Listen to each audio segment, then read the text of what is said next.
This one statement will change how you approach your new school year. You can't care more about their success than they do. You can't care more about student success than they do, but you can teach them how to care. Let that sit for a moment. Because ownership isn't automatic. I think we all can agree with that. It's modeled, it's nurtured, and it's earned. Yeah, that's right. I said earned. So ownership starts when students believe they matter in the room. If they feel like they're invisible, their work will be too. The way you show students they matter is greet them at the door. They are humans. I know sometimes they may act in a certain way, but they're still humans. Speak to them, say their names, ask about their lives beyond school. Here's one thing that I did that I didn't understand the significance of it. Of course, my background is math. And what I started to do was I had Share Monday. Guys, I did not understand allowing my Algebra 1 students to share about their weekend, how impactful that was. It started out very slow. No one wanted to talk. But after a while, it began to pick up. And I found out that one of the ways you build community is to show each individual they have a place, they have a voice. Guys, I want you to understand they were drooling at the mouth to tell us about how their weekend was. And the caveat to that was that I began to learn more about my students. I knew how to invest, I knew what to say and how to say it. Until your students know that they matter, ownership is not on the table. Students won't care about the work until they believe that you care about them. Don't just assign work, okay? Explain why it matters. If they see it as busy work, like they're all gonna ask, is this for a grade?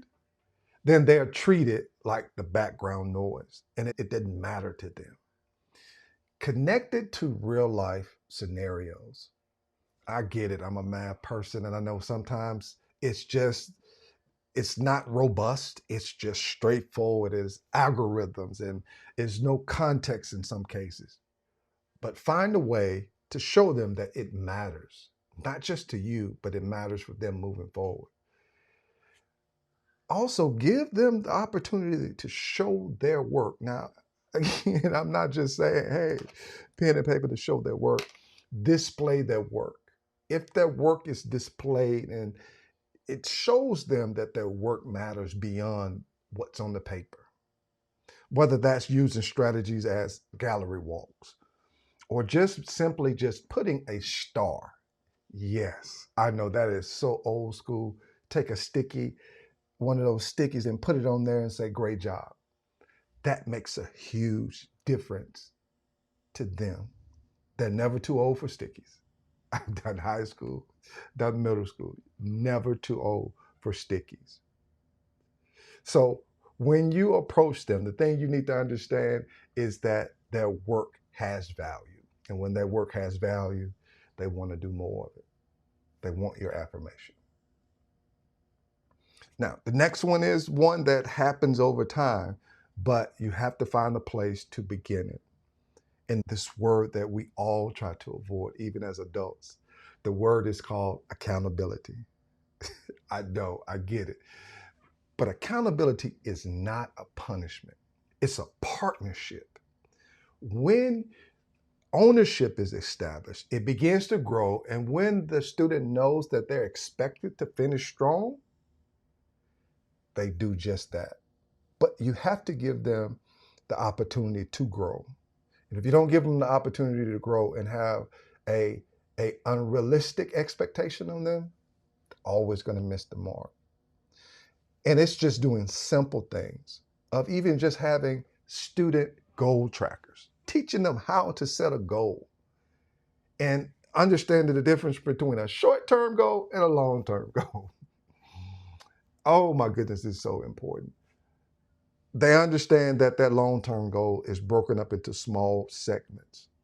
And when they get these small wins, they begin to understand that they are moving forward to the bigger goal, and that is growth. And once they meet growth, they're going to enjoy the journey. Whether you see it or not right now, they will. And simple reflections. Reflections are just simple things that you can help them when they get into that rut and when they feel like, well, I can't do it, or they are doing it, have them to reflect. And one of the most important things is provide feedback. Every human wants feedback, whether you know it or not. And it does not mean you just put them on blast, all right? You don't do that. But it's giving them the opportunity to receive some type of feedback, and that helps them to grow. Now, just a reminder, when you're teaching ownership, you must model it, okay?